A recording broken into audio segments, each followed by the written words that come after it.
Hello et bienvenue dans cette nouvelle vidéo. Alors aujourd'hui c'est un vlog un petit peu particulier, un petit peu différent de d'habitude parce que j'ai eu l'idée de demander à Jérémy Claise, qui est juste là, de faire un petit vlog avec moi pour pouvoir présenter son podcast et sa communauté. Donc j'espère que ça va pouvoir vous inspirer et qu'il va pouvoir nous en dire un petit peu plus. Moi en tout cas, moi je suis trop contente de pouvoir t'interviewer aujourd'hui. J'écoute tous tes podcasts, du coup je trouve ça hyper drôle que tu sois là avec moi. Et du coup, je voudrais déjà te demander la base, les basiques, de te présenter. Je m'appelle Jérémy, donc je suis illustrateur depuis 8 ans. Ok. Et je fais du podcast depuis 2 ans et demi, j'adore ça. En fait, j'écoute des podcasts depuis 7-8 ans, des podcasts américains, anglophones et tout. Et en fait, il y a un peu plus de 3 ans, je suis devenu papa. Okay. Et en fait, c'était un moment chaud en fait, qui a vraiment chamboulé ma vie. Et j'ai eu comme ça 4 mois de trous professionnels. Et où j'étais prêt pour nourrir ce petit garçon à tout lâcher et faire autre chose. Tu vois. Pourtant, je ne comprenais pas. Ça faisait 6 ans que je mettais les dominos en place. Ouais, voilà, exactement. Et puis, j'avais des bons clients. J'avais vraiment de réseau, enfin c'était censé fonctionner et ça fonctionnait pas. Et puis je me suis dit mais j'ai des questionnements. Est-ce que je suis tout seul avec ces questionnements? Est-ce que je suis tout seul à entre guillemets galérer, tu vois? Et j'adorais ce truc. Je vous dis, il y avait le boulot, je faisais ce qu'il fallait. Et j'ai jamais eu de problème d'aller poser des questions aux gens en fait. Oui. Tu étais vraiment dans ton coin tout seul, avec essayer de faire ton chemin. Ouais, mais j'ai toujours eu un peu des mentors en fait. J'ai eu 3-4 personnes comme ça qui m'ont aidé dans les premières années. Et donc du coup c'était tout naturellement. Je me suis dit mais je vais aller leur poser des questions à eux. Et puis aux autres potes et copines que je me suis fait au fur et à mesure des années, notamment en région parisienne. Et vu que j'aime le podcast, je me suis dit je vais en faire un podcast pour partager en fait toutes ces ressources, tout ce que j'apprends à tout le monde. Et c'est comme ça que Sens Créatif est né il y a un peu plus de 2 ans et demi. C'est génial. Voilà. Est-ce que tu peux me dire un petit peu plus en quoi consiste le podcast Sens Créatif, genre les invités, tout ça? Donc à la base, donc c'est vraiment, moi je suis illustrateur de profession, donc j'avais cette question comment ça fonctionne le métier d'illustrateur, quelles sont les coulisses de ces personnes qui a priori ça fonctionne tranquillou bilou. Et donc j'ai commencé à aller voir donc beaucoup d'illustrateurs, des illustratrices, des graphistes, mais aussi des directeurs artistiques, des agents, des galeristes pour un peu comprendre non seulement les problématiques des gens de la profession, mais pas que de l'illustration, il y a aussi la photo, le cinéma et tout. Tout l'écosystème, quoi. L'écosystème des artistes de l'image, c'est comme ça que c'est pour le moment en tout cas. Et je voulais aussi comprendre mais quelles sont les problématiques des gens de l'autre côté, tu vois, les directeurs artistiques. Qu'est-ce que vous recherchez chez un illustrateur, quelles sont les qualités nécessaires, parler des budgets, parler des agents, c'est un petit peu, les gens ils ont tous envie d'être représentés, mais en fait quelle est la problématique d'un agent? Et donc j'ai aussi eu l'occasion d'aller approcher des personnes que j'admirais, c'était trop cool. Tu vois, par exemple, j'aime beaucoup le travail de Serge Bloch, de Béatrice Alemagna, de Guy Delisle, de Émilie Gleason. Enfin, il y a des auteurs de bande dessinée aussi. Enfin, tu vois, c'est des personnes dont le parcours m'a touché. Et de temps en temps, je fais aussi un petit pas de côté. Par exemple, j'ai interviewé Adèle Duhaut, qui est une lycéenne, qui fait de la musique et qui fait des fanzines, et absolument merveilleux. Et puis, il m'est arrivé aussi en Angelo Follet, qui a le compte Instagram Balance ta peur et qui est thérapeute d'artistes. Donc, il y a un aspect aussi assez existentiel au podcast. C'est-à-dire que la saison 1, elle était très « comment faire pour réussir à ». Donc, il y avait vraiment un côté très économique, qui je pense est la porte d'entrée de beaucoup de gens qui ont envie de savoir comment ça fonctionne. Et puis, grâce au podcast, j'ai réussi à répondre à mes problématiques. Et donc, en saison 2, je suis allé dans quelque chose de beaucoup plus personnel, existentiel, presque philosophique, avec justement ces questionnements plus de l'humain. Moi, ce qui m'intéresse, c'est l'humain. Et donc, Sens Créatif, c'est pas un podcast de tuto, c'est plus genre, t'es qui comme personne, qu'est-ce qui bourre à l'intérieur de toi, pourquoi est-ce que tu fais ça? Et en fait, on se rend compte qu'en fait, on a tous les mêmes problématiques. Les personnes qu'on admire, ils ont tous... ils ont des réussites et ils ont des difficultés, ils font caca comme tout le monde, ils tombent malades, ils ont des enfants. Enfin, tu vois, il y a vraiment ce truc d'aller voir dans les coulisses, c'est pas juste d'être dans des sortes de success stories, mais il y a des success stories, mais quels sont les ingrédients qui font que ça fonctionne? Et c'est ça qui m'intéresse. En fait, on est au plus proche de l'humain, quoi. Voilà, c'est vraiment les choses qui me motivent pour Sens Créatif. Ouais. C'est génial. En tout cas, je pense qu'on est un peu tous les deux sur la même voie, dans le sens essayer de partager tout ce qu'on apprend. Moi, j'essaye d'apprendre vraiment beaucoup de choses au fur et à mesure et de repartager un peu sur YouTube et tout. Et du coup, tu fais la même chose que moi, dans le sens où... Enfin, c'est plutôt moi qui fais la même chose que toi, parce que je me suis mise bien après. Mais... Tu fais de la vidéo, je fais du podcast. Ouais, voilà, c'est ça. Mais c'est vraiment cette volonté d'aider les autres personnes, de créer une petite communauté et d'essayer de voir qu'on n'est pas tout seul, justement. Et ça, c'est très, très cool. En fait, le truc, c'est que même j'ai pas vraiment une volonté d'aider les autres, plus que, au final, je me suis aidé moi, en fait. J'avais besoin d'avoir des réponses, mais je me suis dit, je peux pas garder ça pour moi. Parce que j'ai beaucoup bénéficié de conseils et d'aide d'autres personnes. Je te disais, c'est 3-4 personnes qui m'ont beaucoup épaulé au début, et je me suis dit, mais ce serait égoïste de ma part de le garder pour moi. Et après, pouf. Tu aurais totalement pu, effectivement, mais le fait de faire un podcast, c'est encore mieux parce que tu fais partager tout le monde et puis ça permet de fédérer, de faire avancer le métier, déjà. Exactement. Et de puis fédérer des gens aussi qui sont avec toi, dans tous les gens que tu interviews, ça devient après aussi plus ou moins des contacts, des potes et tout. Et c'est ça qui est génial, en fait. Et puis tu peux approcher, je sais pas si tu as vécu ça avec ton vlog ou quoi, mais tu peux approcher des gens, des héros, des personnes que tu as toujours voulu parler, et puis tu as cette excuse, genre je fais un vlog, je fais un podcast, est-ce qu'on peut discuter?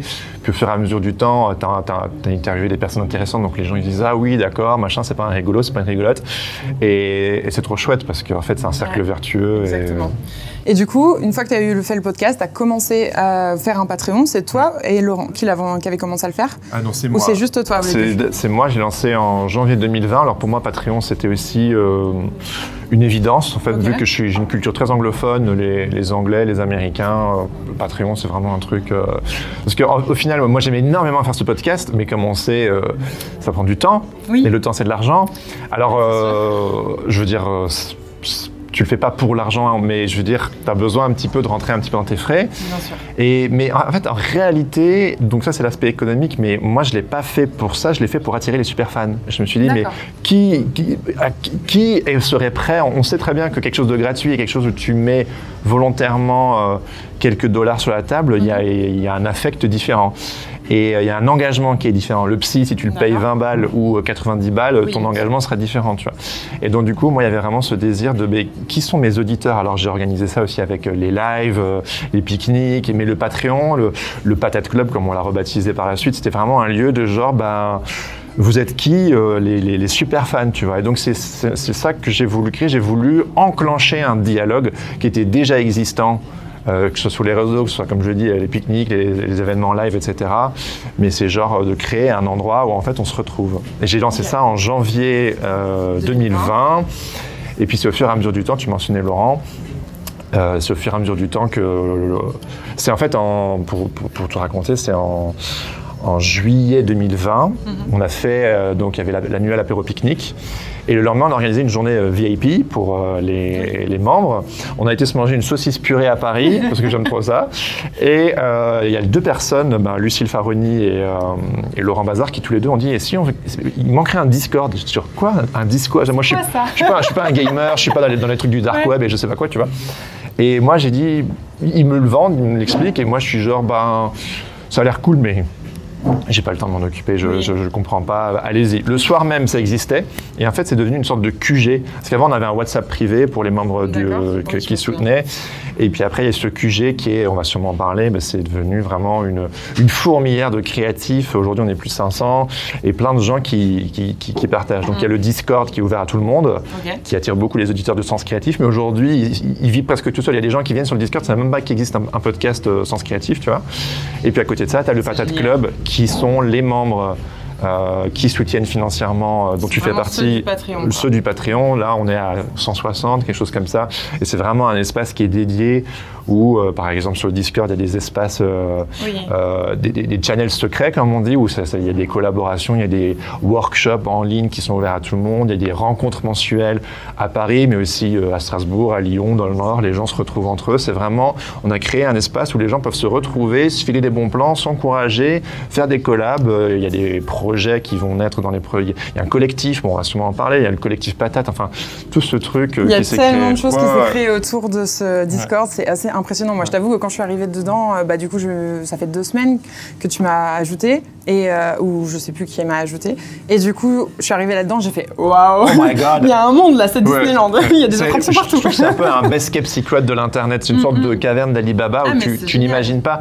Et en plus, moi j'ai toujours voulu créer cet endroit où les gens peuvent se rencontrer. Moi j'aime trop mettre les gens en connexion, c'est vraiment un truc que j'adore faire. Mais quand tu dis aux gens venez et soutenez, le ticket d'entrée il est pas très cher, hein, c'est 2 € par épisode, mais vu qu'il y a un aspect financier, c'est un petit peu compliqué de dire « Venez, donnez-moi de l'argent ». Vous allez voir, c'est vraiment, vraiment, vraiment très cool. Et en fait, quand les gens font le pas, ils se disent « Ah ouais, j'avais pas du tout imaginé qu'il y avait tout ça en fait ». Il y a le podcast supplémentaire aussi, mais bon, on va en parler. Non, trop cool. En tout cas, là, on va pouvoir parler effectivement un petit peu plus du Patate Club avec quelques patates qui sont invitées d'honneur. Donc, on va pouvoir passer avec l'interview avec tout le monde.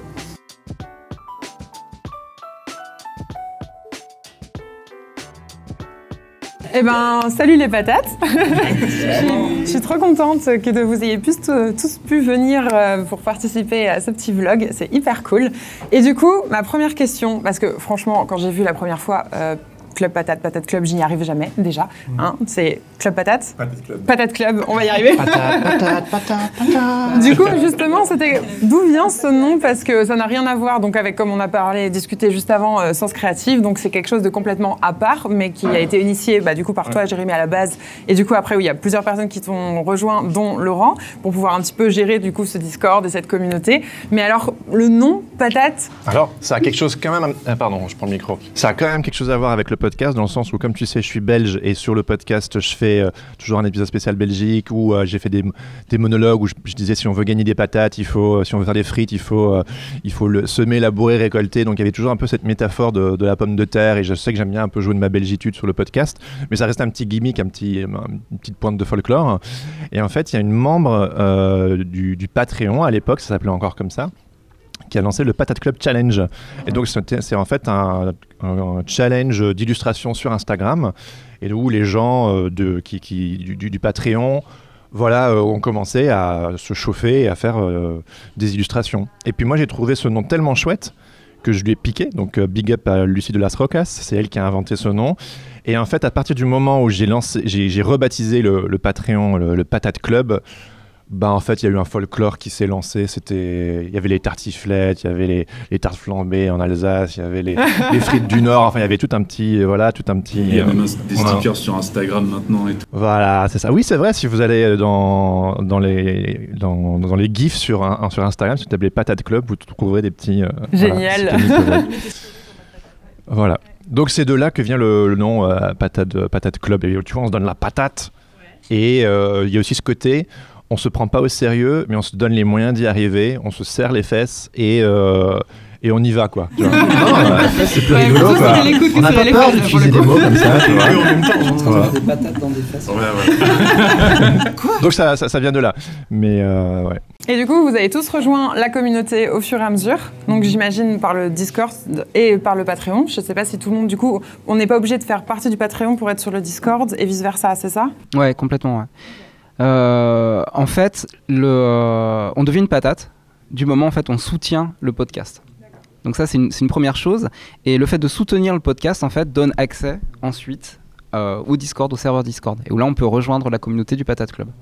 On peut être patate à part entière.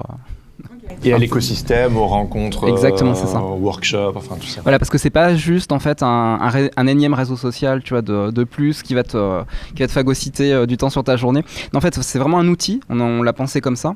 Et cet outil-là, il est vraiment utilisable de la façon que la personne va choisir de l'utiliser.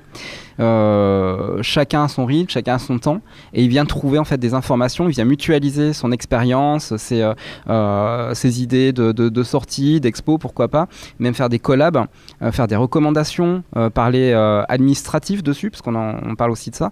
Et on a aussi en fait toute une section sur le Discord, on peut parler de ses doutes et de ses peurs. Et c'est là, c'est génial. C'est deep, quoi. Bah, voilà. C'est vraiment le côté humain du métier où justement c'est les connexions entre la communauté qui sont importantes. C'est aussi de parler de motivation, de peur, de problèmes et tout. Ça. Aller plus loin que juste, c'est pas une plateforme qui est juste pour donner un cours ou avec, comme tu disais tout à l'heure, des tutos avec comment être illustrateur. Voilà, ni le côté complètement geek où on va parler des logiciels, tu vois, etc. Et c'est vraiment, c'était notre axe de départ en fait. Quand on a décidé, en fait, c'était après le premier pique-nique Sens Créatif, parce que tous les ans, Jérémy organise un super pique-nique. Et lors de ce... voilà. Et en fait, la journée off qui est après, on invite en fait...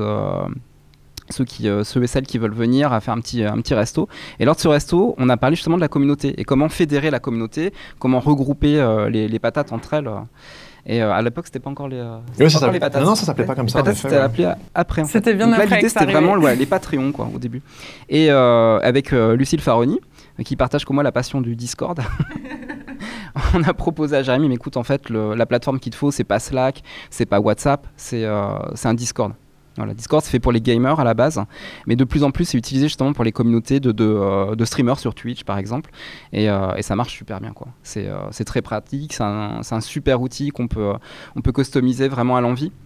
Et il ne fait qu'évoluer tout le temps. Et en plus, l'avantage, c'est que la boîte Discord, ils sont assez malins parce qu'ils ont compris en fait le switch qu'ils devaient faire en passant purement du gaming à quelque chose de beaucoup plus global, sans renier leurs racines. Ça, c'est un truc... avec Jérémy, on adore le fait qu'il y a un storytelling de base. Tu le renies jamais, mais tu fais quand même évoluer. Et ça, c'est... En tout cas, c'est un super outil. C'est vrai que quand je suis arrivée sur le Discord, je me suis mis dessus il y a 2-3 semaines. J'ai fait waouh, effectivement, il y a beaucoup de choses là-dedans, il y a beaucoup de monde. Et c'est assez incroyable parce que tous les channels que vous avez construits au fur et à mesure, c'est sur plein de sujets différents où on voit que tout le monde n'est pas sur les mêmes channels parce que vous avez tous des intérêts différents, vous avez tous des métiers différents. Et du coup, de pouvoir un peu regrouper les centres d'intérêt, les métiers et tout par channel, je trouve ça trop cool. Et après, d'avoir des channels secrets par ville pour pouvoir après faire du coup des rencontres et de pouvoir organiser. Je sais que vous faites pas mal de petits événements, des petits apéros, des choses comme ça, à droite à gauche. Ouais, moi, perso, je peux rebondir sur le Discord parce que c'est plutôt mon fils ado qui adore ça. Et moi, quand je suis arrivée là, j'ai fait « Ouh là là !» passer par l'écrit, en fait, pour me faire des amis et tout. Donc, je lui ai demandé conseil. Je lui ai dit « Je sais pas, je suis sur une communauté là, mais j'arrive pas à me faire des amis. Comment je fais ?» Il m'a dit « C'est simple, tu fais des calls. Tu les appelles et on se voit en vrai. » Et donc, j'ai appelé Laurent, j'ai dit, on peut se voir en visioconférence et se parler, parce que tout ça, c'était au moment du confinement. Donc, c'est aussi pour ça que j'ai rejoint cette communauté qui était en ligne, parce qu'on ne pouvait plus se voir en vrai. Et après, en fait, c'est quand même sur tous les moments où on se voit en vrai que moi, je profite vraiment beaucoup de cette communauté.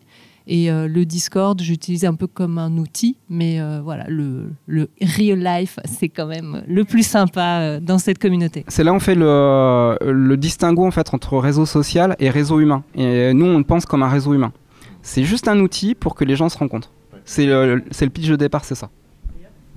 Je sais pas ce que tu en penses, Laurent, mais moi je trouve qu'à chaque fois qu'il y a une rencontre dans la vraie vie, juste après tu vois un truc qui change un peu dans le Discord. Tu trouves que peu de temps après une rencontre, que ce soit un live, un pique-nique, un apéro, dans les jours qui suivent, tu as une super émulation dans les échanges et tout. Et comme quoi, c'est vraiment de l'humain. Enfin, moi perso, un réseau social de plus, ça m'aurait pas intéressé. Mais c'est pour les gens qu'il y a. Et toute cette partie d'ailleurs un peu deep où tu parlais, on parle des peurs et tout, elle est hyper importante parce que c'est des endroits où on peut se mettre à nu, dire là vraiment je suis hyper en galère, et tu auras toujours quelqu'un qui aura eu la même merde que toi, qui aura vécu des trucs un peu difficiles, qui sera là pour rassurer et tout, et on se construit vachement comme ça. Je trouve que moi sans ce truc là je serais restée toute seule chez moi avec mon truc à me dire c'est vachement dur d'être illustrateur et tout. Et depuis, mais je sais pas, j'ai retrouvé une patate de fou, quoi. Sans voilà, jeu de mots. Une patate de fou. C'est pour ça que moi je vois ça un peu comme, personnellement, je vois ça un peu comme l'évolution des forums fut un temps où il y avait vraiment une explosion des forums où les gens se regroupaient, des communautés se créent. Moi-même, j'ai commencé à dessiner après le lycée en rejoignant des forums, ce genre de choses. Et du coup, moi, je vois ça comme ça parce qu'en plus, comme disait Laurent, il y a une modularité en fait de Discord qui te permet de créer à tout moment des channels, des pôles de discussion. Des channels vocaux aussi, même si nous on utilise JC à côté pour organiser des visios. Mais, et du coup, c'est ça que je trouve intéressant par rapport à un groupe Facebook. C'est que Facebook, en plus, comme c'est sur un réseau social, il y a moyen que tu te perdes dedans. Parce que tu vas y aller, tu vas trouver la réponse à ta question, puis une vidéo de chat marrant, trop bien. Et là, tu te perds et tu vois, 17h, j'ai fini ma journée, super, j'ai rien fait. Et puis voilà, donc, du coup, là au moins, tu sais que tu es dans un lieu où tu te trouves. Il y a moyen quand même de lâcher ta petite connerie si tu as envie de lâcher une connerie, de lâcher ta peur si tu as une peur à lâcher. Voilà, beaucoup de Ouais, non, il y en a. Mais c'est comme un coworking virtuel géant. C'est ça. Voilà. T'as vraiment l'impression de rentrer dans un club, dans un univers et de rester dans l'univers. C'est pas comme Facebook, effectivement, à côté, t'as ton truc perso, quoi. Non, là, c'est juste, t'es encore, on va dire, en mode boulot, dans ta tête, avec ta veste de je suis freelance illustrateur, j'arrive ici et tu regardes vraiment tout ce que tu as besoin et effectivement ça te permet de faire des vraies connexions, c'est un coworking virtuel quoi, tout simplement. Et je pense que si on procrastine dessus, en fait, on procrastine encore dans du boulot. Donc en fait, non mais c'est vrai. Donc du coup, c'est une perte de temps utile. C'est aussi un espace qui permet d'ouvrir le champ des possibles. Il y a tout le temps quelqu'un qui vient et dit et si on faisait ça, et si on faisait ça, et puis il y a des gens qui sont tout le temps motivés, qui se disent ah ouais vas-y donc il y a vraiment c'est un espace. Alors on le voit aussi comme une sorte de laboratoire d'expérimentation. Ça veut pas dire que tous les projets sont appelés à être la réussite du siècle, mais en tout cas cette idée de simplement c'est possible et en plus il y a plein de gens autour de moi qui sont potentiellement partants et moi je trouve ça magnifique et on peut s'impliquer à hauteur qu'on veut. Mais vraiment, ce qui est à la base, c'est l'humain. Tout ça, c'est en ligne, mais on se voit beaucoup aussi en vrai. Moi, si tu veux, je peux te donner des exemples très concrets de ce que le Patate Club et le collectif Patate m'ont apporté. Avant, j'étais dans une communauté d'artistes au 59 Rivoli. Et donc, j'ai vu combien le collectif, quand des artistes se mettent ensemble, ça permet de faire des choses beaucoup plus grandes, beaucoup plus intéressantes. Tout le monde apporte des idées. Et après, c'est ce que j'ai retrouvé vraiment dans ce collectif. Et moi, ça me pousse en dehors Enfin, ça me permet d'aller plus loin. Alors, par exemple, on est tous allés... Enfin, il y a une trentaine de personnes qui sont allées à Nîmes pour le premier festival de l'illustration. Et donc ça, c'est super parce que ça a apporté du positif à tout le monde, à ceux qui organisaient le festival à Nîmes et nous, à notre communauté. Et là, on a passé 3 jours ensemble et donc là, ça permet vraiment de bien connaître les gens. Et il y avait de tout dans mon flat. Il y avait plein de gens qui font des métiers différents. C'est vraiment super. On a fait 3 colloques patates. Il y avait des colloques. Ça donne vraiment une nouvelle dimension. Après, je suis partie avec plusieurs. On s'est investi dans une autre communauté qui s'appelle le Cercle des créateurs. Il y a des collabs qui se créent. Moi, j'ai un profil plus atypique. Je ne suis pas vraiment que illustratrice. Mais du coup, je pense que toute ma particularité, ça profite au collectif. Donc là, par exemple, j'ai la direction artistique d'un lieu à Paris qui s'appelle le Social Bar. Et du coup, j'ai invité le collectif Patate à exposer au Social Bar. Et il y a des Patates du Nord qui ont eu la super idée de faire un mur tous ensemble. Et du coup, moi, ça fait plusieurs années que je fais des murs. Et il y avait un mur de 63 mètres où j'ai déjà vu des collectifs l'investir. Et je me suis dit, un jour, quand j'aurai mon collectif, je ferai ce mur. Et là, quand j'ai vu que les Patates du Nord le faisaient, bam, ça m'a donné l'idée. J'ai demandé. Et donc, on a ce mur de 63 mètres pour tous les gens de sens créatif. Et donc, ça permet vraiment d'aller plus loin, de faire des trucs plus forts. Et voilà, moi, c'est les exemples très concrets que je voulais donner. C'est que vous entrez... pour avoir des conseils sur l'illustration, trouver du sens dans votre métier, et vous ressortez avec plein de nouveaux projets auxquels vous n'auriez pas pensé. Je fais une collab musicale avec Laurent, par exemple. Donc voilà, ça ouvre vraiment le champ des possibles. C'est pas en vase clos, c'est-à-dire qu'en fait, tout est poreux, et en fait, on échange aussi avec d'autres communautés. Donc c'est ça qui est vraiment très intéressant. Et en fait, du coup, les personnes d'autres communautés viennent dans la communauté, les personnes de la communauté du Patate Club vont dans d'autres communautés. Et il y a cet échange totalement constant qui amène encore plus de richesse, quoi. Et on voulait pas fermer. De toute façon, c'est un vrai réseau qui se crée. Vous êtes tellement maintenant sur le podcast. Vous êtes tellement maintenant sur le groupe, de toute façon sur le Discord et tout, que forcément, il y a forcément des gens qui ont à droite, à gauche des connexions. Donc ça crée un contact énorme sur toute la France et tous les pays francophones même. Oui. Puisque toi, tu parmi la Belgique dedans et tout, c'est génial. Au Québec, à New York. De voir aussi ses collègues réussir comme Kevin, c'est super motivant, impressionnant. On l'a connu, il était fou. Allez, vas-y Kevin, vas-y balance. Non, mais oui, déjà, grâce au podcast de Jérémy, ça aide vachement à gérer ses peurs et plus trop se poser des questions. Enfin, si se poser des questions, les poser aux patates et s'entraider. Et surtout aussi ce côté richesse qui est d'être plusieurs, en fait, et on a plusieurs types de personnes. On a des typographes, on a des animateurs, on a des auteurs de bande dessinée, et ça aide vachement aussi parce que si on veut faire plus que l'illustration, on a d'autres personnes qui ont d'autres métiers, donc c'est super cool pour tout ça. Donc, Et toi, personnellement, ça t'a apporté quoi, du coup, d'être dans cette communauté? Parce que, du coup, tout le monde dit que t'as un peu grandi avec le Model Club. Oui, carrément. Parce que moi, j'ai commencé un an avant le podcast, en même temps que le podcast créatif, et ça m'a aidé pour comment démarcher les clients, comment travailler de manière efficace et ne pas stresser aussi au moment de la facture, dire mais quand est-ce que j'envoie ma facture, qu'est-ce qui se passe, ce genre de choses toutes simples, et oui, non, ça aide beaucoup, et maintenant j'ai trop de travail. Félicitations. Et du coup maintenant t'en files aux autres. Maintenant j'en file aux autres sur Discord. Mais ouais, moi je trouve un truc qui est hyper fort, c'est que j'ai croisé souvent des freelances qui avaient peur de partager leur réseau, leurs contacts, ce qu'ils faisaient et tout. Et c'est un truc que je comprends carrément, parce que c'est déjà suffisamment difficile d'aller chercher du boulot. Mais je pense qu'il faut plus imaginer le truc comme t'es invité à un grand pique-nique, t'es pas obligé de venir avec tout ton frigo. Tu peux garder des trucs pour toi. Par contre, tu peux préparer 2-3 petits trucs, un sandwich, un machin que tu vas partager avec les autres. Et ça, la bouffe, elle sera hyper bonne, ça va être un super moment. Et en fait, ça fait que s'enrichir. Et c'est fou, quoi. Ouais, Kevin, tu commences à filer du boulot. Non, mais... et moi, je commence à en filer aussi un petit peu. Et c'est trop bien. Et en fait, moi, maintenant, je peux commencer à dire non à des gens. Mais par contre, je vais vous présenter une patate qui est trop cool, qui va être hyper contente de bosser pour vous. Et en fait, moi, je suis doublement contente, quoi. Enfin, c'est... Il y a vraiment cette idée de se refiler la balle constamment, en fait. Et oui, j'ai pas osé faire parce que c'est négatif, ça, normalement, mais on se donne la frite, quoi. Mais c'est... Oui. Ouais. Bon, bref. Et donc, du coup, de se refiler la balle. Et je pense qu'on a cette chance. Alors, dans la communauté, il n'y a pas que des illustrateurs, mais il y a quand même une bonne grosse partie. C'est quand même la base, hein, je dirais, 70% peut-être, c'est des illustrateurs, des illustratrices. Et on a la chance que c'est quand même une communauté relativement bienveillante dans son ensemble.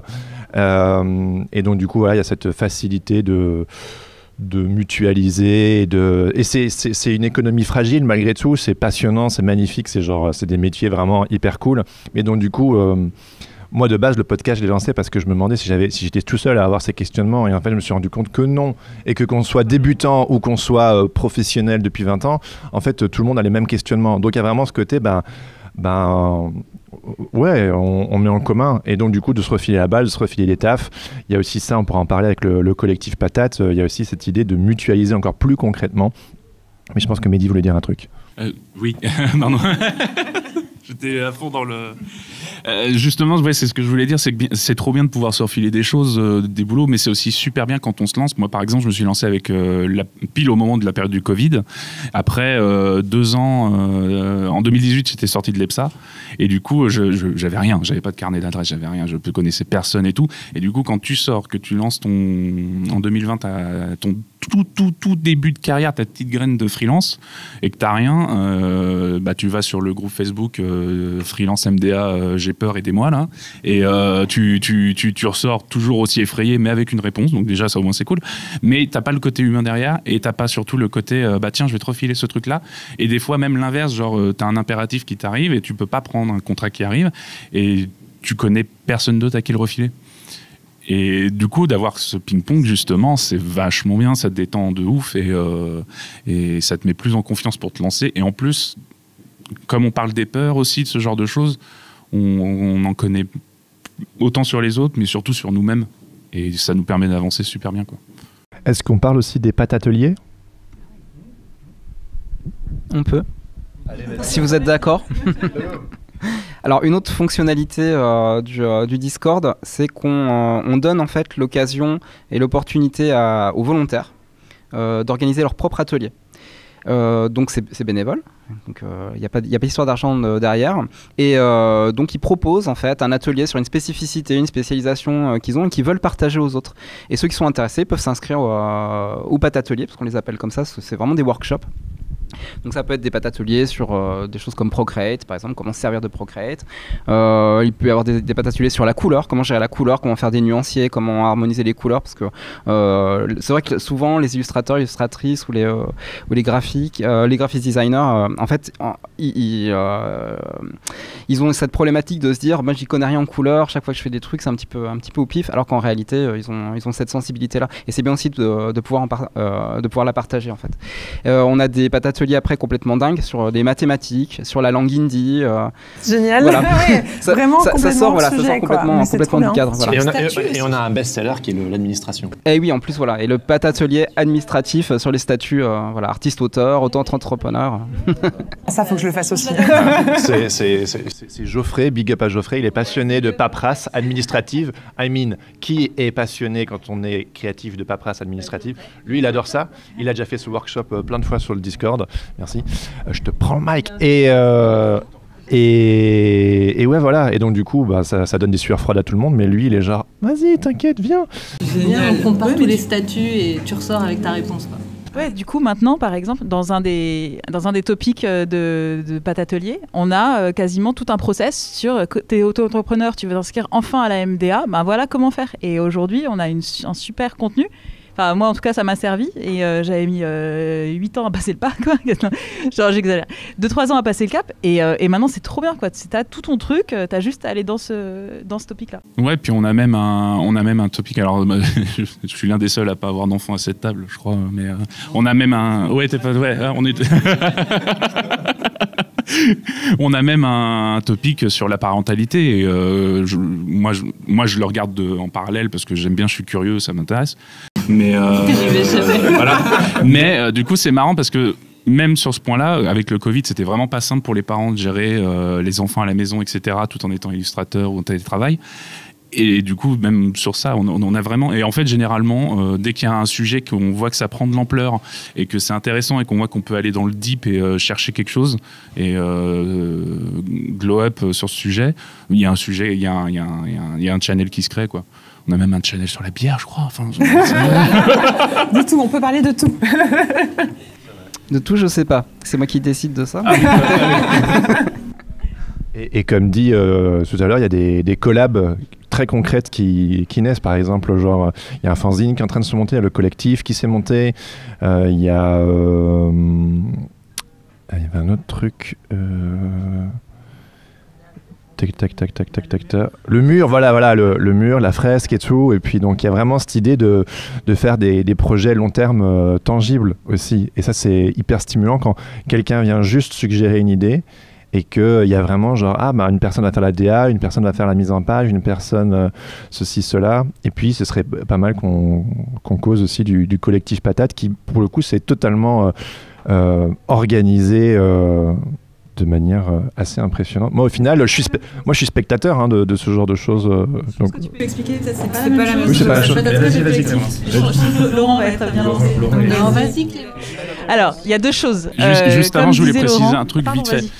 Parce que ça c'est peut-être déjà été expliqué, mais c'est pas juste ouvert aux Parisiens, c'est vraiment ouvert à toute la France. Au-delà, on a une berlinoise au monde. Si vous parlez français, vous êtes bienvenue. En fait, vous arrivez dans le Discord, vous soutenez le podcast, on vous met tous les petits rôles qu'il faut et on vous demande aussi surtout de quelle région vous êtes. Comme ça, on vous met en relation avec les autres et comme ça, si vous voulez vous faire un cinoche, un partenariat, refiler des trucs, vous pouvez parler entre trucs de région.